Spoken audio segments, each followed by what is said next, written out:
Hi everyone. So, coming back to the Vigyan Bhairav Tantra, once again, this is one of the most profound scriptures which describes how to find union with God. So, in this type of text, there's a conversation going on between Lord Shiva and Goddess Parvati, in which the Lord describes many ways in which one can achieve God realization.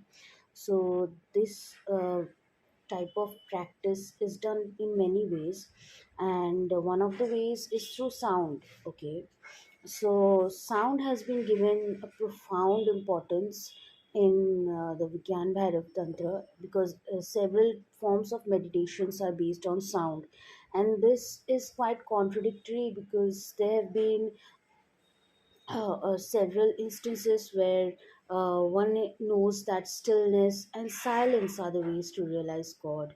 So, completely opposite to that is sound, right? Sound and silence, they're opposite to each other.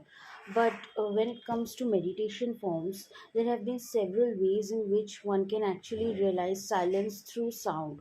This is the beauty of this type of meditation, and what I love about it is that in the first way, the god is described that if one successively focuses on the Sanskrit letters like a, u, om, a, these are the letters, and when you repeat each of them precisely and slowly and focus on the silence in between the letters, in between the syllables and the vowels, you will attain a state of mind where there's a void created between the sounds. That is specifically what is implied that you focus on. It's very beautiful. Another way in which one can truly meditate is by hearing the instrumental ragas. And as the ragas are playing, it is said in the scriptures that as the ragas are playing, the mind is automatically drifted into a different space. But that is not all. When the ragas are fading, your thoughts should fade with the mind should completely be focused on the music while it is playing. And while the music is ending, you should not start thinking about something else. You should completely be so engrossed that your mind slows down as the music ends. And when it completely stops, then you will find a space of silence. That is the silence that you have to realize, hold on to. And this is one another beautiful form of meditation that has been described. And similar goes with the third form of meditation. It is by simply chanting the mantra om, the holy mantra om, as we know. And as we chant this mantra and we focus on the mantra chanting itself, then uh, gradually Om is a very powerful chanting, as we all know. So, automatically, when you chant Om, you become one with your true essence. Okay, and as the sound diminishes, so you have to chant Om in an audible way so that it is audible to you. Okay, and when it slowly you gradually come towards the end part of it, you have to still your mind, you have to focus on the silence in between. And that is one of the ways, another one of the ways in which this type of oneness or stillness can be observed. This meditation has been so highly stressed. I think it is one of the easiest ways in which you can simply close your eyes and chant Om, and at the end, when for some time you are on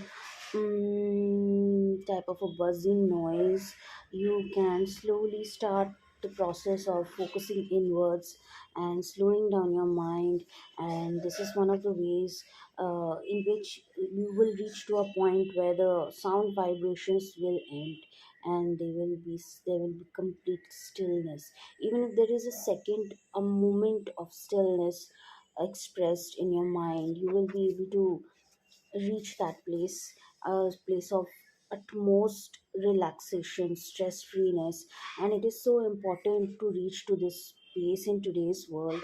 And this is why these types of meditations are so simple to do. And people people are visiting retreats, and they're learning new forms of meditations.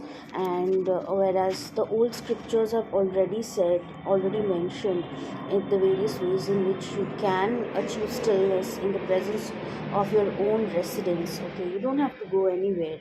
It is, you just stay where you are, and it's so easy to attain this state of mind, this stress-free way of living. Another very beautiful way in which sound can help you achieve silence is by focusing on the void at the beginning or at the end of any letter. So nowadays we are speaking, and thoughts keep running in our mind. So when you are focusing on any sound, for instance, as I just said, the sound of om, or any sound, any music which you like, if you focus at the beginning by silence, by focusing on the silence, and towards the end of the music, when you focus on the silence, you will be able to realize the gaps between the thoughts, the gaps that are the truly the essence of stillness. And it is very important. It has been stressed many times in the Vigyan Bhairav Tantra, the chanting of Om, and not just on the Om, but on the void in between them. So this is a very beautiful way. Another way which I love, and the very last one, which focuses on sound, and many more will come in the next part of this series. But the last one is the one in which you focus on the sound of a continuous flowing river, or any sound of nature, on birds chirping, etc.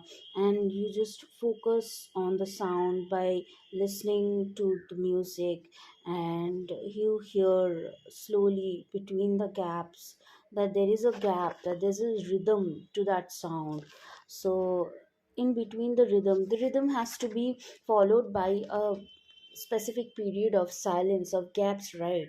And when you truly focus on any music that you like, on any sound that you love, you will be able to hear the gaps in between, and you have to focus on the gaps. Most of the times we don't do that, we just focus on the words, the music, the surroundings. Sometimes we feel that sounds are obstructions, but even if right now there's going to be a lot of sound in my background as well, but if you just choose to focus on the silence, on the gaps, you will be able to realize what is meant in this text.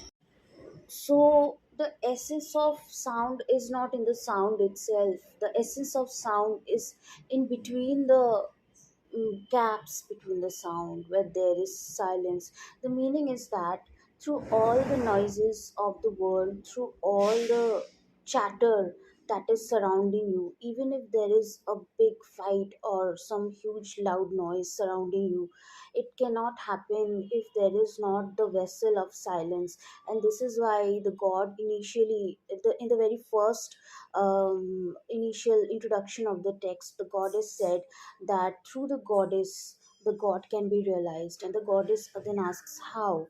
So the essence is that through the void, through the silence, you can realize sounds. You cannot perceive sound without the silence. And this is why we mostly focus on the happenings around us. We mostly focus on the stimuli to our ears, the stimuli to our surroundings. But what we don't focus on is what is holding in the occurrence, the field in which the activity is occurring. every activity, every action is always occurring in a space of stillness. And we just need to shift the focus from the activity towards this stillness that is holding everything. And we can do it in many ways. In this video, I've just mentioned the various ways in which the Lord has described how through sound we can achieve the knowledge of stillness. There are many other ways which will come in the next series, but it is a very important thing to focus, shift your focus from the activity to the stillness, because in every activity in the background there is stillness. And this is the essence of this learning. And all that is required is to simply shift the focus from the activity to the stillness. Okay, Om Shanti.